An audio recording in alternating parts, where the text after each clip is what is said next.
Jesús dijo claramente que no, ningún mentiroso entrará en el reino de los cielos. Es decir, la regla de Jesús es un poco alta. No sé si es tan alta, pero sí habla de que hay un proceso en nuestra vida que solamente Él lo puede producir. Y por eso en el tiempo que Jesús estuvo con los discípulos rompió muchos paradigmas. Días atrás mi esposa estuvo viendo un video o unas respuestas más bien que hizo Gandhi siendo joven a un profesor de la facultad, creo, de Inglaterra, cuando era muy jovencito. Y la verdad es que lo avergonzaba con sus respuestas al profesor, porque el profesor no lo quería porque era discriminador. Y las respuestas de Gandhi eran realmente fuertes, pero en ese momento nos preguntamos con Silvia si Jesús hubiera dado las mismas respuestas. Y al entrar en eso, entendimos los dos que Jesús no hubiera dado la misma respuesta. Jesús le hubiera dado una respuesta diferente a los discípulos. Es decir, Gandhi pudo ser muy sabio, muy bueno, pero no coincidió en algunas cosas, en respuestas que Jesús daría. Es decir, que Jesús le rompería los paradigmas, las fortalezas que Gandhi tendría si Gandhi se enfrentara con él para hablar, siendo que Jesús es el Hijo de Dios. Por lo tanto, hay mucho para sacar en esto.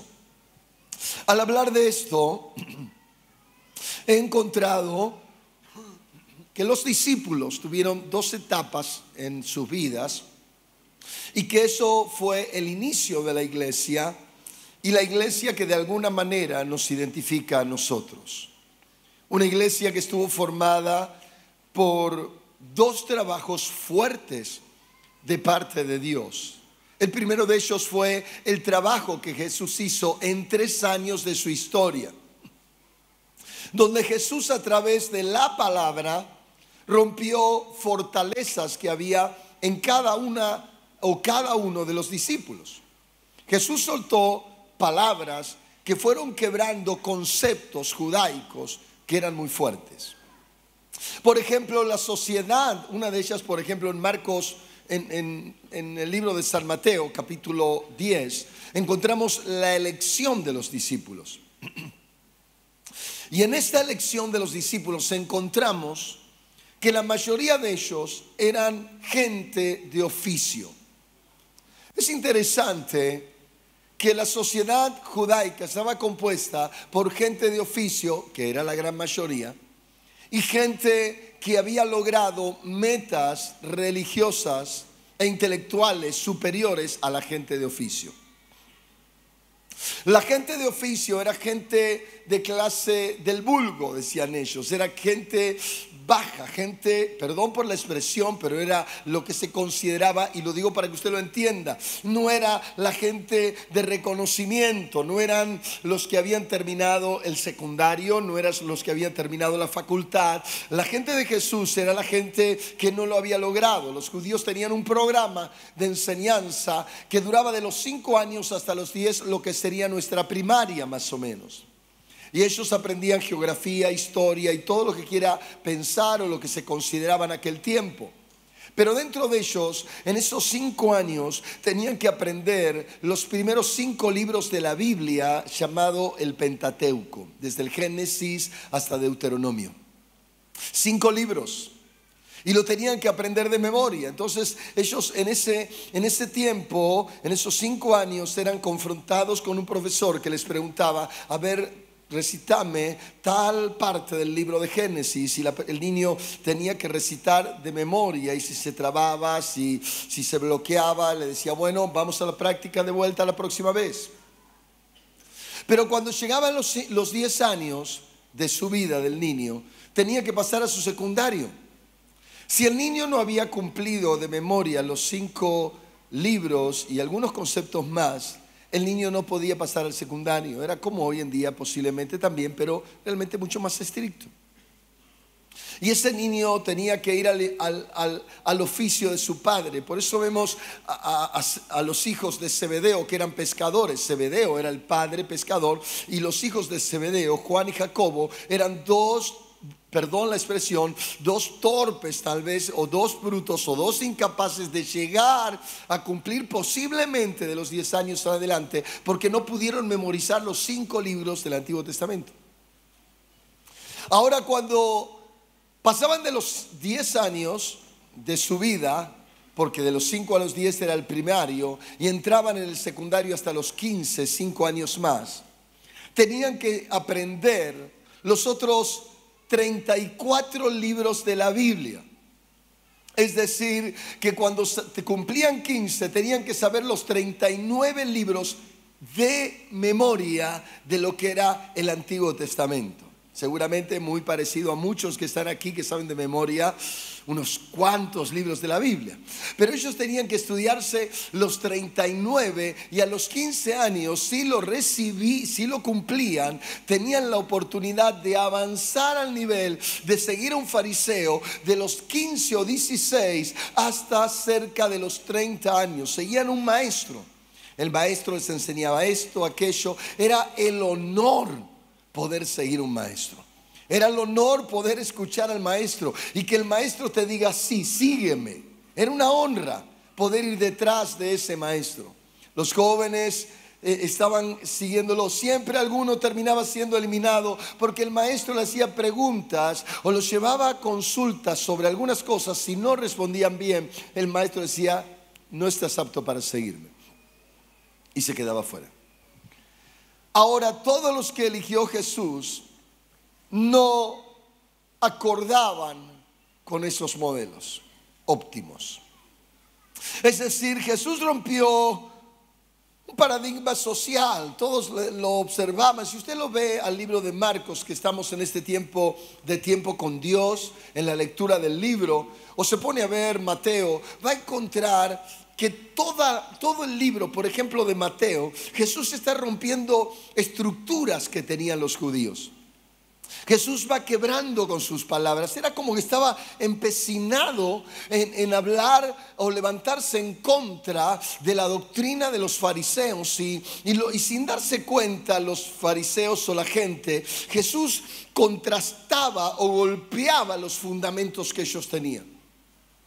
Por eso los fariseos, los escribas y los saduceos, religiosos óptimos, lo perseguían a Jesús. Lo llamaban maestro, lo consideraban algo así como un fariseo más, una persona de reconocimiento público en cuanto a la verdad. Pero Jesús rompía todo y rompía los conceptos y los dejaba con unas dudas o con una ira que a veces llevaba a pensar en matarlos a Jesús. Por ejemplo, yo le voy a dejar unas, las anoté aquí. Rompió fortalezas como, por ejemplo, a través de las bienaventuranzas. Algunos se preguntan, ¿por qué las bienaventuranzas? Porque en realidad el concepto que había en aquel tiempo era diferente, tal vez como hoy en día también. Jesús, cuando comienza a hablar en San Mateo capítulo 5 sobre las bienaventuranzas, comienza diciendo: bienaventurados los pobres en espíritu, porque de ellos es el reino de los cielos. No dice bienaventurados los ricos en el espíritu. No dice bienaventurados los que más saben, los que son más capaces, los que lograron más mérito. Bienaventurados los que no pueden hacerlo. Bienaventurados los que se creen inútiles, dijo. Comenzó a romper lo que los fariseos decían. ¿Cómo? Si nosotros decimos que los mejores son los que se reciben, ellos son los que alcanzan la meca de la alegría. Y Jesús dijo no, bienaventurados los que no pueden. Jesús rompió modelos. La verdad que los 3 años que estuvo rompió muchos modelos. Cuando por ejemplo en Mateo 5, 21 al 26 comienza hablando del no matarás, usted va a encontrar conceptos que a lo mejor usted los tiene. Oísteis que fue dicho a los antiguos: no matarás, y cualquiera que mate será culpable de juicio. Y usted dirá: claro, es verdad. Pero Jesús le cambió la historia. Dice: pero yo os digo que cualquiera que se enoje contra su hermano será culpable de juicio. Es decir, comienza a no hablar solamente del asesinato, sino empieza a hablar del enojo. Le cambia la estructura. Cualquiera que le diga necio a su hermano será culpable ante el concilio religioso, y cualquiera que le diga fatuo, tonto, quedará expuesto al infierno de fuego. ¡Wow! Si eso no es romper un paradigma, si la ley era diferente, uno se podía enojar con alguien, podía insultarlo. Los judíos lo hacían, los árabes lo hacen. Y Jesús le cambia, dice: si tú permaneces enojado y tú le dices tonto a tu hermano, estás expuesto al infierno de fuego. Y sigue diciendo más, escuche. Por tanto, verso 23, si traes tu ofrenda al altar y allí te acuerdas que tienes algo contra tu hermano, o tu hermano tiene algo contra ti, deja tu ofrenda delante del altar. Mire qué diferente. Porque su paradigma dice que si él tiene algo contra mí, es un problema de él. Pero Jesús dijo: si tú sabes que tu hermano tiene algo contra ti, ni siquiera presentes la ofrenda. No dice si tú tienes contra él. Fíjese lo que dice la palabra. Por tanto, si traes tu ofrenda al altar y allí te acuerdas que tu hermano tiene algo contra ti, decirle que está al lado, Jesús lo dijo: deja allí tu ofrenda delante del altar, es decir, déjala aquí. Deja tu ofrenda delante del altar, anda, reconcíliate primero con tu hermano y entonces ven y presenta tu ofrenda. Es decir, tu ofrenda déjala, pero no te llevarás la bendición si no te pones de acuerdo con tu hermano. Si eso no es romper un concepto, ¿cuántos de ustedes han dado ofrendas enojados? Ninguno. Qué congregación maravillosa. Ponte de acuerdo con tu adversario pronto, dice. Entre tanto que estás en el camino, no sea que el adversario te entregue al juez, el juez al alguacil, y seas echado en la cárcel. De cierto te digo que no saldrás de allí hasta que pagues el último cuadrante. Jesús rompió otra fortaleza. Jesús rompió la fortaleza del ojo por ojo, de los juramentos. Voy un poquito más atrás, del adulterio. Decía: no cometas fornicación, no cometas adulterio. Si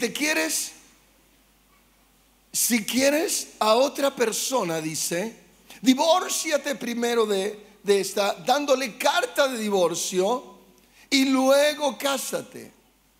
Pero Jesús dijo un concepto diferente. Jesús dijo: no. Fíjese lo que dice sobre el adulterio. Capítulo 5, verso 27, creo que comienza: oísteis que fue dicho, no cometerás adulterio, pero yo os digo que cualquiera que mire a una mujer para codiciarla, ya adulteró con ella en su corazón. Jesús fue un poco más adentro.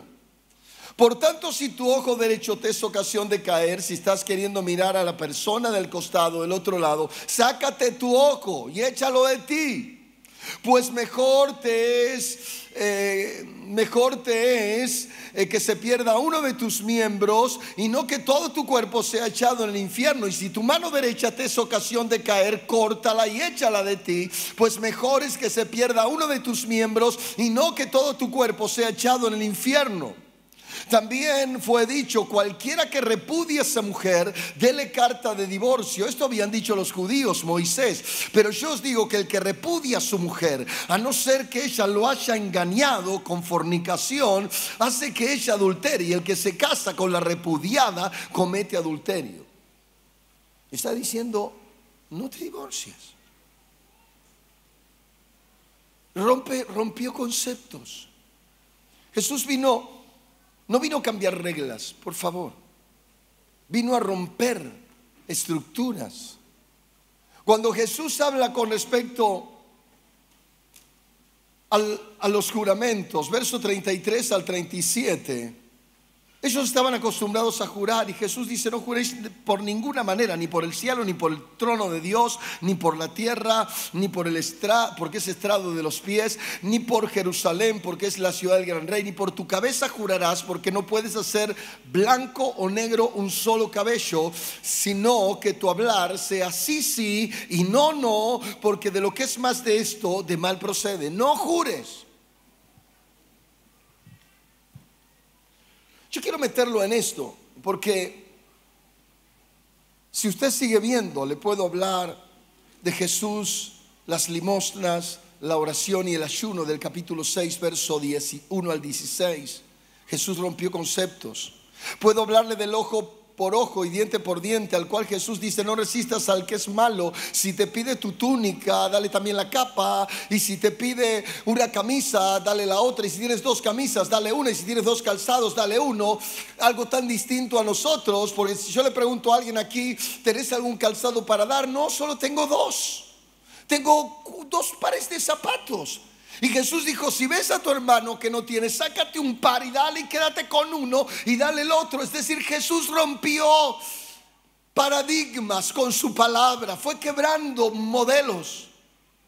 Por eso ser cristiano, como dice en el libro de San Juan capítulo 8 verso 31, cualquiera que quiera ser mi discípulo tiene que tomar mi palabra y tiene que creerla, y si no la cree no puede ser mi discípulo. Fueron 3 años. 3 años. 3 años donde habló del no juzgar a los demás, donde habló de hacer tesoros en el cielo, no en la tierra, no el orín corrompe. Cosa que los judíos, usted sabe, con respecto al dinero, cuál es su debilidad.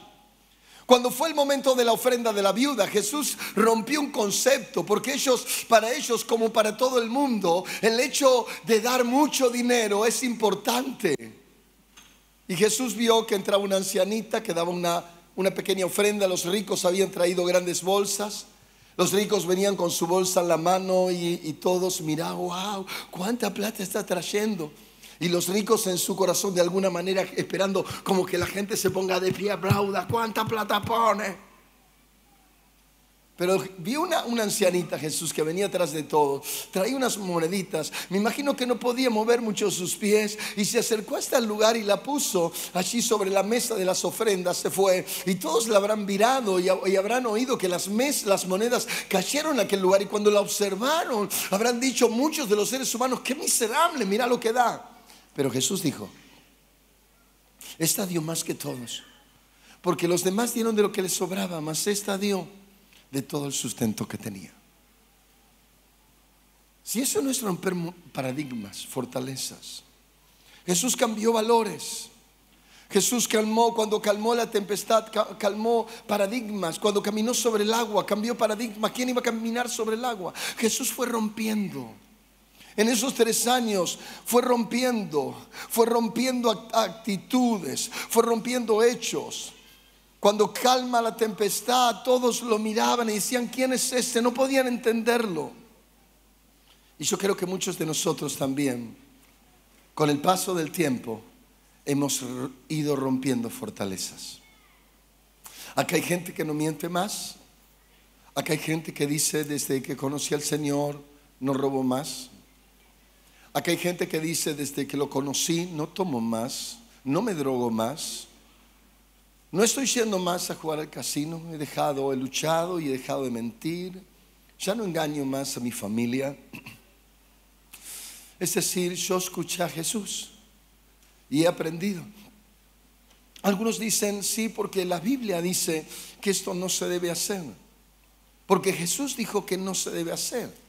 Hay personas que han salido de sus bancos para ir a perdonar a quienes le habían ofendido, o quienes ellos creían que le habían ofendido, o porque estaban enojados con tal, porque Jesús lo dijo. De alguna manera esto se señaló como el proceso de quebranto y de modelación. Es decir, Jesús en esos 3 años fue quebrando la estructura que cada uno tenía en su barro, fue deshaciendo lo que eran, fue desmenuzando, sacando piedras con sus palabras y formando lo que aquello que era realmente solo barro, para ir formando una bella vasija formada, preparada para lo que Dios quería hacer. Jesús fue trabajando con ellos. Y yo quiero detenerme en este minuto, en segundos aquí. Porque en verdad todos queremos ser útiles en las manos de Dios, pero hay un proceso de formación en el cual Dios tiene que trabajarnos, Dios tiene que limpiarnos, donde sus palabras calan. Estas palabras fueron penetrando en el corazón de los discípulos, hasta que dice la historia que Jesús fue por más. En Lucas 14, verso 25, Jesús se da vuelta y comienza a entrar en un proceso de formación mayor. Y les dice: si alguno de ustedes quiere ser mi discípulo y no renuncia a su padre, su madre, esposa, hijos, sus bienes y aún su propia vida, no puede ser mi discípulo. Aquel que no carga la cruz y me sigue no puede ser mi discípulo. Y empieza a entrar en un proceso, en una etapa de su ministerio, donde empieza a atacar el paradigma más fuerte llamado el ego. Y el maestro, en un momento, cuando es agarrado por todos los romanos finalizando su tiempo ministerial, lo empiezan a golpear. Pedro saca la espada. Su estructura decía que había que sacar la espada para defender a alguien, y lastima a un soldado. Jesús le dice: Pedro, no saques la espada, porque el que espada mata, espada muere. Guarda tu espada. Jesús le volvió a romper una estructura. Y Jesús fue golpeado, llevado. Este Pedro había dicho: Señor, yo no te negaré. Capítulo 26 de Mateo: no te negaré. Pero cuando estaba allí, Jesús había sido destrozado en golpes, con su cuerpo lastimado. La gente empezó a decir: Pedro, tú lo conoces, tú eres uno de ellos. No, yo no lo conozco. Pero sí, si hasta hablas como él. No lo conozco. Mira, no me pongas mal, porque yo no lo conozco a ese que está ahí. No sé quién es. Y salta una mujer: sí, él estaba con ellos. Y este Pedro empezó a maldecir. No sé de qué manera empezó a maldecir, pero tal vez empezó a decir: a ese no lo conozco. Y empezó a decir malas palabras. Se me derrumba el ídolo, dijo alguien. Es decir, ese Pedro tenía paradigmas. Usted dirá: ¿por qué lo hizo? Porque tenía miedo. Él no quería dar más de lo que había dado. Ya no digo que lo había seguido suficiente para él a Jesús, pero en realidad había renunciado todo. Ahora dar la vida, morir, no, era muy difícil. Negarse hasta tal punto, no. A Jesús lo llevaron, lo golpearon más, lo destrozaron de tal manera que el maestro fue una hilacha de piel sangrante en esa cruz. Me llama la atención lo que dice la palabra. Creo que es Mateo 26, verso 55, y se enfoca en las mujeres, pero también en otra porción habla de los varones, que todos lo miraban desde lejos. Todos lo miraban desde lejos. Cuando Jesús es llevado a la tumba, luego resucita en el día domingo, y la historia dice que él aparece luego a los discípulos. Es interesante que los discípulos estaban encerrados. ¿Sabe por qué? Porque tenían miedo a que ellos los mataran también. Tenían miedo a la muerte. Tenían miedo que los sacrificaran. Y quiero invitar al tecladista que ocupe su lugar.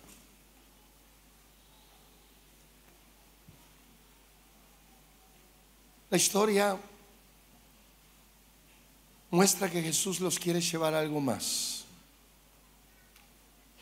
Jesús había roto muchos paradigmas, pero ahora se tenía que romper el paradigma del ego, la fortaleza del ego, los dogmas del ego. A veces rompemos ciertas cuestiones sociales, Pero romper el orgullo, el temor, la vanidad, el temor a la muerte, a veces no es común. Creo que estamos en una sociedad donde se habla del éxito y que somos más que vencedores, y el sticker lo ponemos en cualquier lugar. Cuando tenemos una prueba, cuando tenemos un problema en el trabajo, cuando me quieren echar porque robé algo, cuando tal vez quiero conquistar a alguien y no me corresponde. Más que vencedores. El ser humano empieza a desvirtuar lo que Jesús dijo. Jesús trabajó rompiendo el barro y deshaciéndolo, sacando todo lo que había. El alfarero, cuando agarraba el barro en aquellos tiempos, no lo compraba en una tienda, sino que iban a donde estaban las canteras o los arroyos y sacaban el barro, y tenían que romperlo y hasta hacerlo casi polvo. Luego lo humedecían y comenzaban a trabajarlo con sus manos. Luego lo amasaban, sacaban piedras y demás, y hacían de ese barro lo que querían hacer. Es decir, por lo menos ablandarlo. Presta atención a lo que digo. No importaba si al alfarero le quedaban las manos sucias, porque él sabía que la clave no era que se ensuciara, sino lo que iba a hacer al final. Los discípulos siguieron a Jesús. Jesús estuvo 40 días con ellos, les habló, les dejó la gran comisión: lleven este evangelio a la gente. Pero esperen una cosa, le dijo en Hechos 1:5: en pocos días va a venir el Espíritu Santo y los va a bautizar, y cuando Él venga van a recibir poder, y me van a ser testigos en Jerusalén, Judea, Samaria y hasta lo último de la tierra. Llegarán a Argentina y se extenderán a otros países también: Chile, Uruguay, Paraguay, irán a todos lados. Pero es interesante, Pedro y los 120 que estaban ahí, que todos tenían miedo a morir, estaban en aquel lugar llamado el aposento alto. Los que eran del vulgo, los que no eran perfectos, los que eran los imperfectos, los que ensuciaban las manos de Dios, los que no eran los ideales para muchos, estaban ahí. Y es verdad, y tenían razón de temer, porque los podían matar. Pero en el libro de los Hechos, capítulo 1, verso 14, dice que ellos perseveraron buscando lo que Jesús había dicho. Y en el capítulo 2, verso 1 al 4, dice que llegó un momento donde estaban reunidos y empezaron a escuchar algo extraño. No sé cómo estarían. Considero que algunos estaban sentados en algún rincón, otros de rodillas, otros tirados en el piso, diciéndole: Dios, no entendemos nada. Hemos visto que ascendiste al cielo, hemos visto las maravillas que hiciste, pero la verdad es que tenemos miedo. Hay una lucha interna nuestra entre seguir con todo lo que nos dejaste y realmente nuestro miedo a morir. No queremos morir, nos duele pensar que nos puedan matar y puedan destruir nuestras familias. El Espíritu Santo vino y los llenó. Empezaron a orar en lenguas. Algunos caían en el piso, otros se reían, otros lloraban. No entendían ni ellos ni la gente. Primero sintieron que les quemaba. Me los imagino gritando: me quemo. Y empezaron a hablar cosas raras, y los que estaban ahí no entendían. Y dice la historia que como era una fiesta nacional, tal vez había miles de judíos o millones. La gente empezó a oír el griterío en el aposento alto, en el primer piso, segundo piso, como quiera. Y empezó la gente a ver, y empezó a reunirse y a escuchar. Y decían algunos: yo vengo de Roma, y están hablando en romano las maravillas de Dios. Otro decía: yo vengo de Grecia, y están hablando en griego de las maravillas de Dios. Y la gente se rendía, se quebraba, porque escuchaban a estos llenos del Espíritu Santo, a los que tenían miedo a morir. Me conmueve lo siguiente: Pedro se pone de pie, sale posiblemente a la terraza y comienza a hablarle a la multitud, tal vez 10,000, y les empieza a hablar y les habla el evangelio, y les habla tan profundamente que la gente se empieza a quebrantar y le dice: Pedro, ¿qué podemos hacer ahora? Si reconocemos que murió por nosotros Jesús, ¿qué podemos hacer? Y Pedro le dice: arrepiéntanse y bautícese cada uno de vosotros para perdón de pecados. El destino de los 12 apóstoles. Santiago, el mayor, un pescador que vivió en Bethsaida, Capernaum, Jerusalén, predicó en Jerusalén y Judea, y fue decapitado. Le cortaron la cabeza en el tiempo de Herodes. Fue el primero de los 12 en convertirse en mártir. Se dice que fue decapitado por una espada. Su nombre en hebreo era Jacob. Andrés era hermano de Pedro. Y dice la historia aquí que este Andrés suplicó que su muerte fuera diferente, justamente que la que había tenido Jesús, sintiéndose indigno de ser crucificado como su maestro. Por eso hoy la cruz de Andrés es llamada la cruz de San Andrés, porque es al revés. Tenemos también a Bartolomé. Bartolomé murió como un mártir por su Señor, despellejado vivo con cuchillos. Santiago, el menor o más joven de todos, dice la tradición que su muerte fue ordenada por un sumo sacerdote que le ordenó negar a Jesús. Pero Santiago estaba en lo alto del templo, y aprovechando la concurrencia se les puso a predicar a todos. Herodes ordenó que fuera empujado, y Santiago no murió, pero lo empezaron a golpear, y estando de rodillas se presentó ante Dios y oraba por sus asesinos. Como no moría, fue golpeado en la cabeza con una masa de un batanero. Puedo hablar de Juan, puedo hablar de Judas, puedo hablar de todos, no de Judas Iscariote, de Mateo, puedo hablar de todos, pero lo voy a dejar ahí. Hay un punto en el cual Dios rompe paradigmas y tú dices: yo ya no miento, como dije antes, porque Dios dice que no mientes, que no mienta.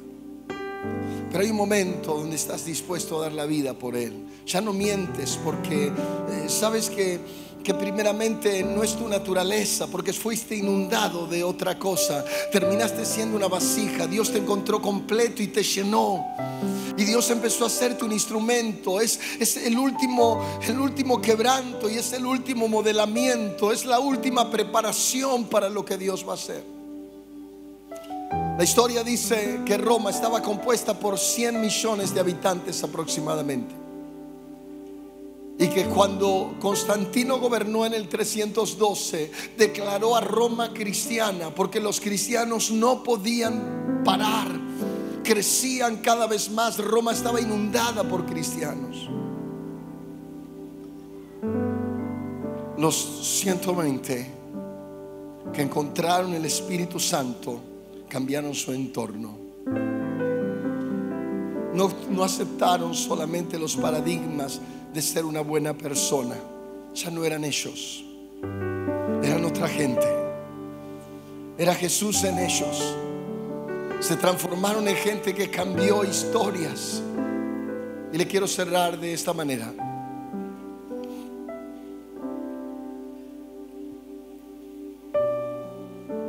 Muchos de ustedes, y tal vez alguien medio crédulo, se preguntará y dirá: ¿es a tal punto? ¿Es mucho más que venir a la iglesia a escuchar el mensaje de un pastor? ¿Es a tal punto? ¿Es a tal punto de dar la vida? ¿Es a tal punto de dejar de ser yo? Muy simple. En estos tiempos sociales es muy fácil que una persona se rinda a un sistema político. Encontramos personas que siguen políticos y pueden cortar una ruta.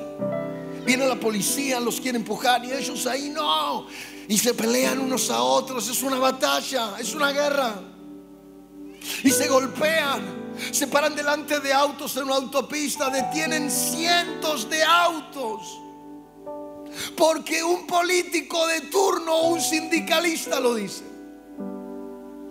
Esta gente que está en la Biblia no había encontrado un político, no había encontrado un sindicalista, no había encontrado al dueño de la empresa más grande del mundo, no era el presidente de turno al cual estaban respondiendo. Ellos se habían encontrado con el hacedor de los cielos, con el creador de la vida, con el autor de la vida, con aquel que era dueño de todas las cosas. Lo habían encontrado, fueron inundados de él, no fueron más iguales, nunca más fueron iguales. Se rompió el yo, se rompió el ego, dejaron de ser a su manera.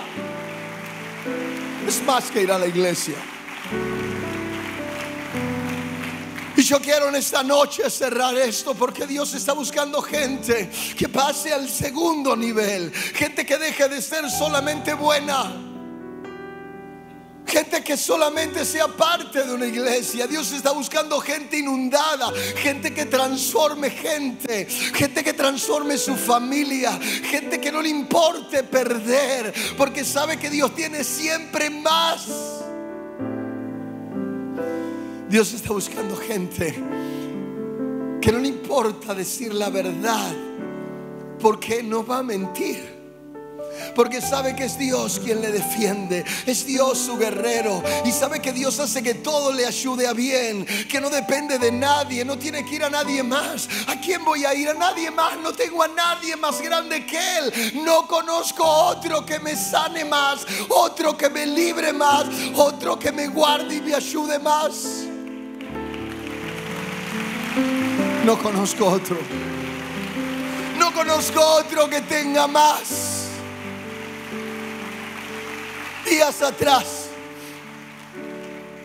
un pastor le cambiaron el corazón. Tuvo un problema en el corazón, entró en emergencia nacional, entró en estado crítico y en un momento le hicieron una operación y le sacaron el corazón, porque ya el corazón mecánico que ayudaba no daba para más, y le sacaron el corazón y le pusieron uno nuevo. Es un pastor que apreciamos con mi esposa, y no, la verdad que nunca estuve con alguien que le habían cambiado el corazón.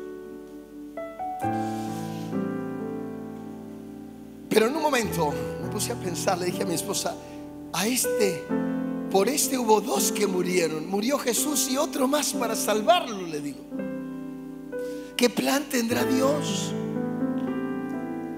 Pero en ese mismo día que me escribe un familiar y me dice: la operación salió bien, fue todo un éxito. Me llama una hermana de la iglesia, me manda un mensaje, me dice: pastor, ore, porque me llamaron de la clínica donde está mi mamá internada y no me quisieron decir nada. Yo entendí. Cuando la hermana llegó, dice, la mamá creyente, me manda un mensaje: pastor, mi mamá ya partió. Hay algo sorprendente. El día anterior la mamá había mejorado, y ese día le iban a bajar del lugar grave que estaba, porque ya estaba bien. Hablaba, sonreía. Hubo hermanos que la vieron, charlaron, pero el día siguiente, en vez de vivir, murió. Entonces escribí en un momento. Qué cosa, ¿no? Los dos abrieron los ojos. El pastor operado abrió los ojos, y cuando vio, estaba su hija, sus hijas, sus hijos, su esposa, y habrá mirado, y todos con una sonrisa: papá, papá, estás aquí, papá, qué contento, salió bien la operación, papá. Y él mirando y no pudiendo hablar ahí, con su cara tapada y demás.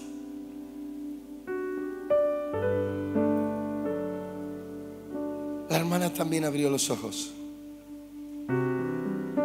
pero cuando abrió los ojos, no estaban sus hijos, estaba Jesús. Jesús dijo: el que cree en mí tiene vida eterna. Es romper un paradigma gigante, porque la mayoría de la gente le tiene miedo a la muerte. Cuando se enferma, corre a los médicos y viene y le ruega a su pastor: por favor, porque no quiero morir. Qué distinto a esa gente.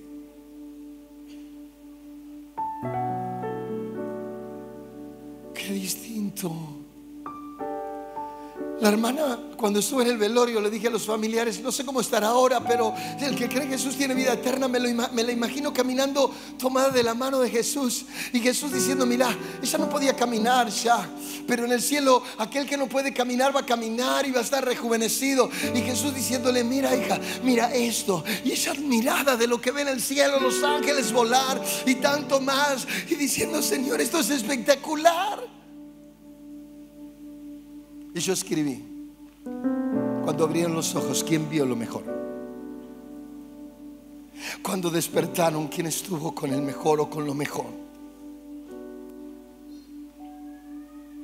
Tal vez estoy rompiendo paradigmas en usted. Hay una lucha diciendo: eso no estoy de acuerdo.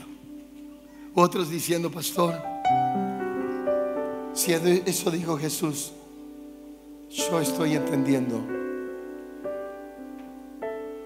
Jesús dijo, San Juan 14, por favor léalo. Dice: no se turbe vuestro corazón ni tenga miedo.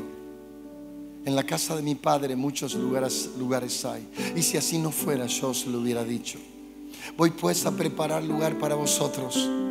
Jesús les dijo: el lugar que hay en el cielo es un lugar que yo preparé para ustedes. Voy pues a preparar lugar para vosotros. Y si me fuere y os prepararé el lugar, vendré otra vez y os tomaré a mí mismo. Es decir, tomaré la vasija que está llena de mí, para que donde yo esté, ustedes también estén. Es decir, que el lugar donde yo voy a ir, donde fueron esos, es el lugar donde va a estar aquel que murió por mí. Y si Él pudo morir por mí, fue tan espectacular. No me imagino cómo será el lugar que preparó para mí y cómo será el lugar donde Él está. Por eso Él rompió estructuras. Yo tengo que romper mi ego cada día, hoy o para siempre si quiere, y decirle: Altísimo, aquí estoy, Señor. Me rindo completamente. Quiero el bautismo del Espíritu Santo. Ya no quiero ser yo, quiero que seas tú. Quiero que me inundes. Quiero hablar en lenguas, parecer borracho, lo que quieras. Pero yo quiero de ti en este día. Ya quiero dejarse de ser de mi manera. ¿Cuántos quieren este día más de Jesús? ¿Cuántos quieren darle todo? ¿Cuántos quieren el bautismo en el Espíritu Santo? ¿Cuántos dicen: Señor, yo quiero vivir como vivió esa gente, marcando gente para bien?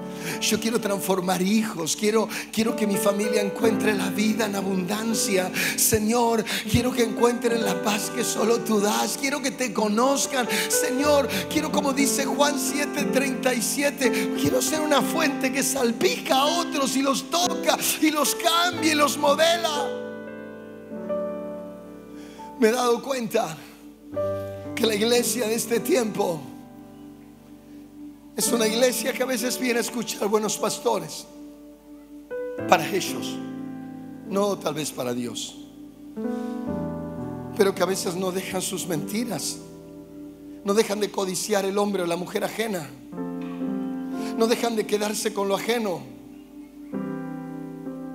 Y sabe, siempre hay un robo blanco, una mentirita blanca, una codicia blanca, mientras no se lo hacen a usted. Dios está buscando gente que esté dispuesta a romper el paradigma de su ollita, la que le metieron en la cabeza a sus papás, sus mamás, y decirle: Señor, yo quiero ser como tú, y quiero que me llenes de ti y que me uses donde quieras. Vuelvo a preguntar: ¿cuántos quieren ser llenos del Espíritu Santo? ¿Cuántos están dispuestos a darle la vida a Jesús? A renunciar a las mentiras, a las malas palabras, al tabaco, a las drogas, a renunciar a la fornicación, al adulterio. ¿Cuántos están dispuestos a dejar la vanidad, la tontería, la estupidez, y decirle: Señor, te quiero dar mi vida. Yo quiero ser como tú. Quiero ser un barro en tus manos para que me hagas una vasija especial. Si usted es esa persona, póngase de pie, por favor, y dígaselo al Señor. Abra su boca y dígaselo a Él. Míreme unos segunditos antes de hablar completamente con Él.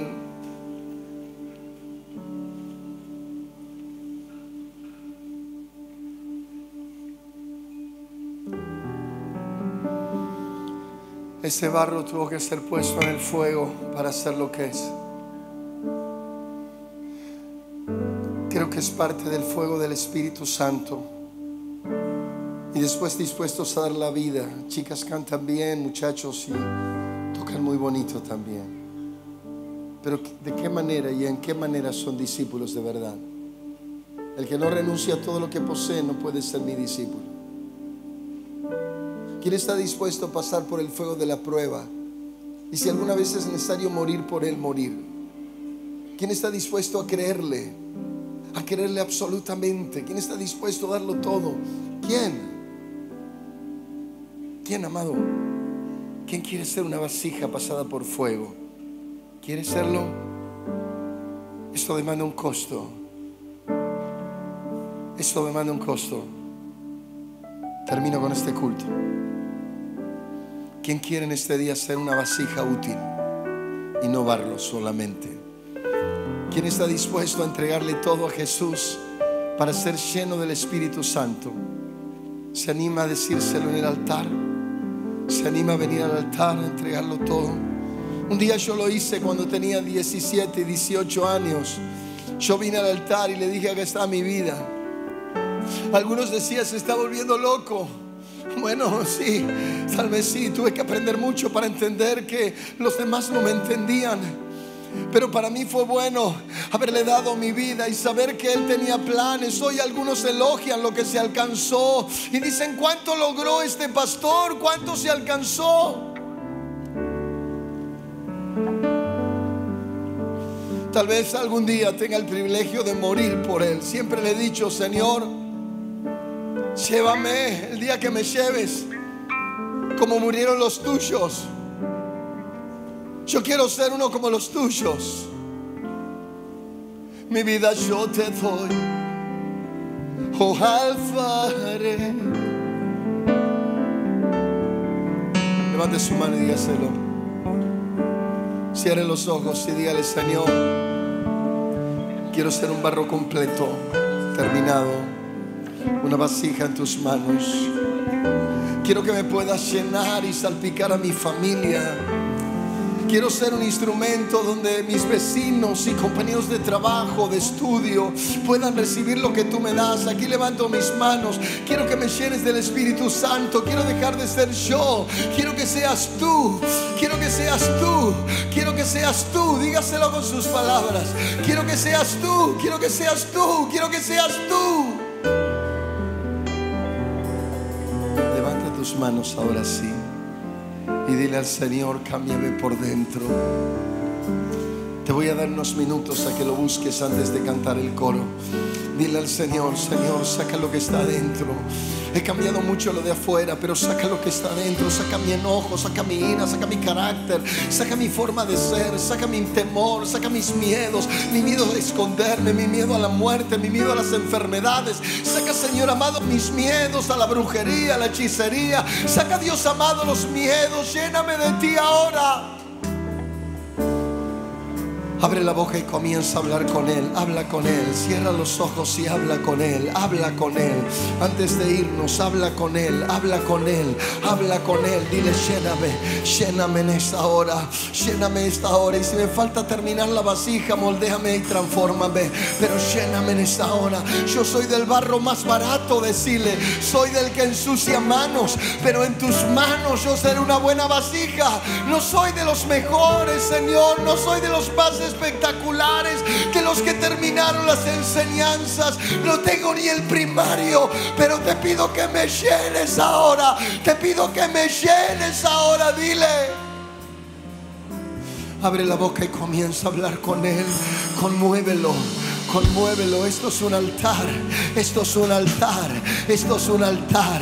Y cuando Él te escuche, empezará a mirar tu vasija, tu barro, y empezará a trabajar en ti. Sentirás su mano, sus caricias. Sentirás que te acaricia.